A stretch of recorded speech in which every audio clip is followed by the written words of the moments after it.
5월 27일 수요일 새생명의 아침입니다. 다 함께 기도하겠습니다. 살아계신 주님, 새하루 새날을 허락해 주신 주님 참으로 감사합니다. 우리의 열심과 계획이 앞서지 않게 하시고 하나님의 뜻을 먼저 묻고 기다릴 수 있는 믿음을 허락하여 주옵소서. 오늘 말씀을 통하여 내 생각보다 크신 하나님의 계획을 보게 하시고 하나님의 뜻 안에 거하는 삶으로 인도하여 주옵소서. 감사없고 살아계신 예수 그리스도의 이름으로 기도하옵나이다. 아멘.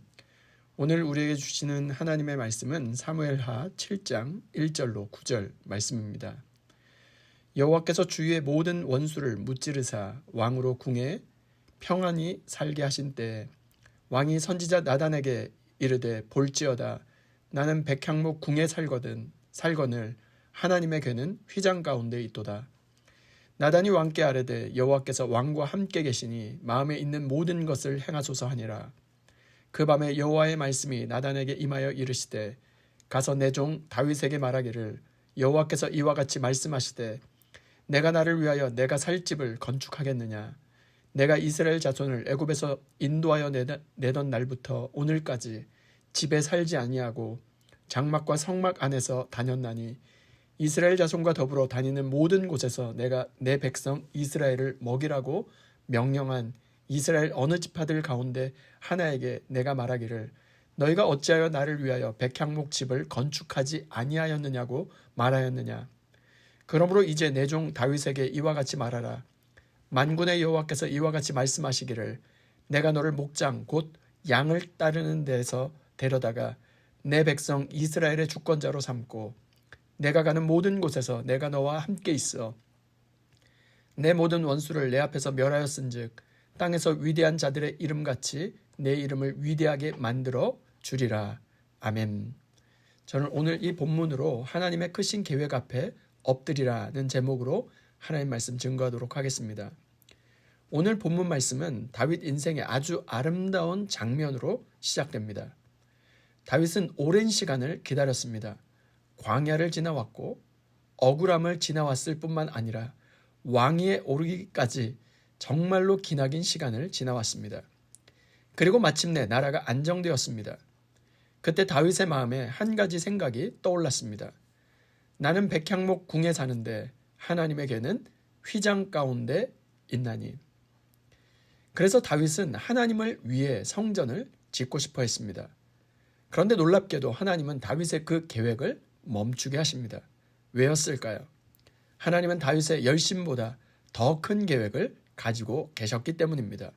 첫 번째 주시는 교훈은 하나님이 내게 행하신 일을 기억하라는 것입니다. 8절 말씀입니다. 그러므로 이제 내 종 다윗에게 이와 같이 말하라. 만군의 여호와께서 이와 같이 말씀하시기를 내가 너를 목장 곧 양을 따르는 데서 데려다가 내 백성 이스라엘의 주권자로 삼고.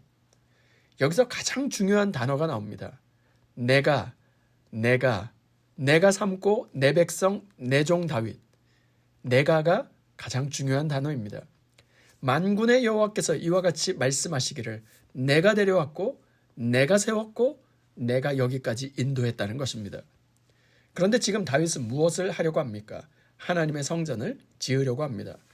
하나님을 위해 무언가를 드리려고 합니다. 그런데 갑자기 하나님이 과거를 꺼내 드십니다. 다윗아, 성전 이야기하기 전에 우리가 잠깐 과거를 되돌아보자. 네가 여기까지 어떻게 왔느냐? 그것을 질문하고 계십니다. 여러분, 다윗은 왕궁에서 시작한 사람이 아닙니다. 목동에서 시작했습니다. 형제 중에는 막내였습니다. 아버지에게 심부름하는 아들, 형들에 비해 잘 불려지지 않던 아들이었습니다. 광야에서 사울을 피해 도망하던 사람이었습니다. 그런데 하나님이 말씀하십니다. 내가 너를 데려왔고 내가 너를 이스라엘의 주권자로 삼았다. 이것이 바로 하나님의 은혜입니다. 우린 자꾸 하나님께 무언가 드려야 하나님이 기억하실 것처럼 생각합니다. 더 봉사해야 할 것 같고 더 기도해야 인정받을 것 같고 더 헌신해야 하나님이 기뻐하실 것 같습니다. 그런데 오늘 본문 말씀은 정반대로 말하고 있습니다. 하나님은 우리가 무언가 하기 전에 먼저 우리를 기억하셨습니다. 우리는 지난 주일 함께 말씀을 통해 나누지 않았습니까? 20세기 최고의 영성신학자 중 하나인 헨리 나우에는 라르시 공동체에서 장애인 공동체와 함께 살며 이런 고백을 남겼습니다. 하나님은 우리가 무언가 특별한 일을 해야 기억하시는 분이 아니라 아무도 기억하지 못할 때 아무것도 하지 않아도 우리를 기억하시는 분이십니다. 이 고백이 오늘 다윗의 자리가 아니었을까요? 다윗이 하나님께 성전을 지어드리기 전에 하나님은 이미 양을 치던 목동의 다윗을 기억하고 계셨습니다. 다윗이 하나님께 무언가를 드리기 이전에 하나님은 이미 다윗을 기억하고 계셨습니다. 오늘 우리의 삶도 마찬가지입니다. 우리가 하나님을 붙든 것이 아니라 하나님이 우리를 붙드셨습니다. 우리가 여기까지 온 것이 아니라 하나님이 여기까지 인도해 오셨습니다. 오늘 하나님께 무엇을 드리기 전에 하나님이 내게 이미 주신 은혜를 기억할 수 있기를 소원합니다. 혹시 오늘 우리에게 부족하고 내게 없는 것만을 바라보고 있지는 않습니까? 그러나 오늘 이 아침 먼저 하나님이 내게 행하신 일을 기억할 수 있기를 바랍니다.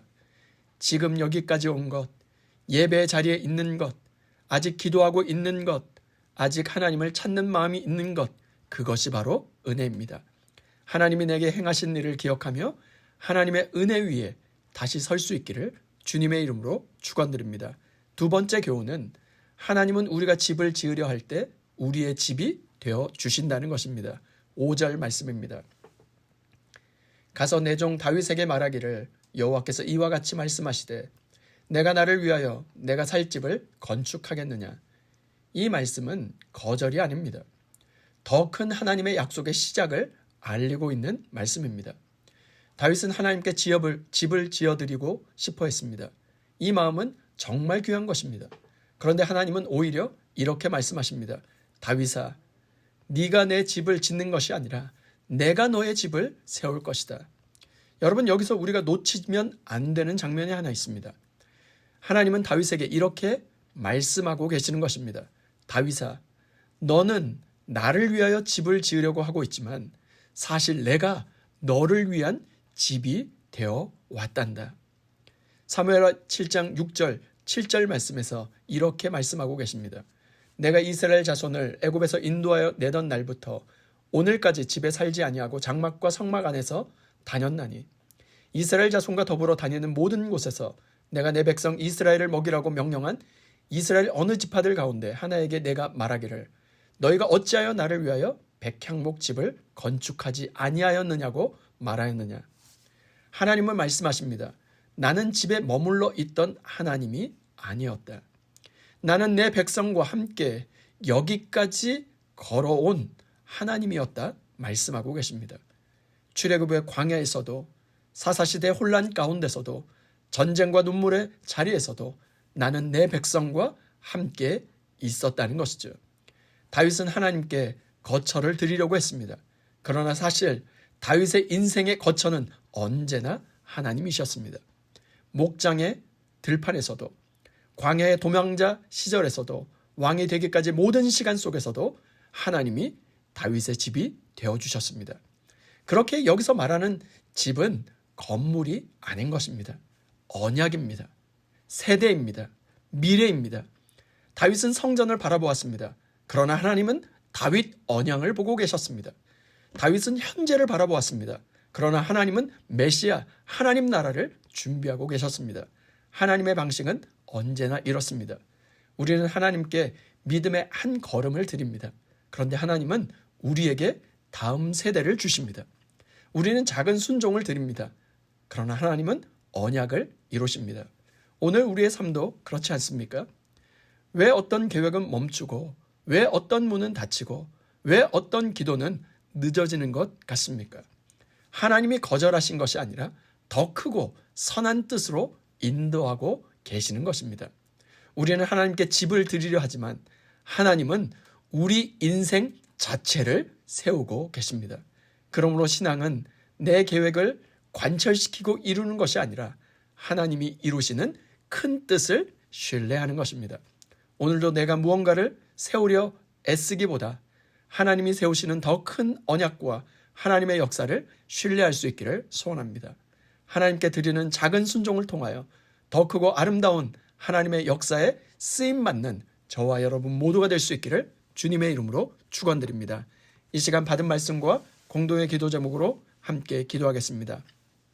첫 번째, 주여 하나님께 무엇을 해드리기 전에 하나님께서 이미 우리에게 행하신 은혜를 먼저 기억하게 하시고 지금까지 붙드시고 인도하신 하나님의 손을 바라보게 하옵소서. 두 번째, 내 계획과 열심을 앞세우지 않게 하시고 작은 순종을 통해 더 크고 선한 하나님의 뜻과 언약을 이루어 가시는 하나님을 신뢰하게 하옵소서. 세 번째, 열방 가운데 복음 사역을 감당하시는 선교지와 선교사님을 기억하사 우리 계획보다 크신 하나님의 뜻이 선교지마다 이루어지게 하셔서 하나님 나라가 더욱 확장되게 하옵소서. 공동의 기도 제목과 각자의 기도 제목을 주님께 올려드리며 함께 기도하겠습니다.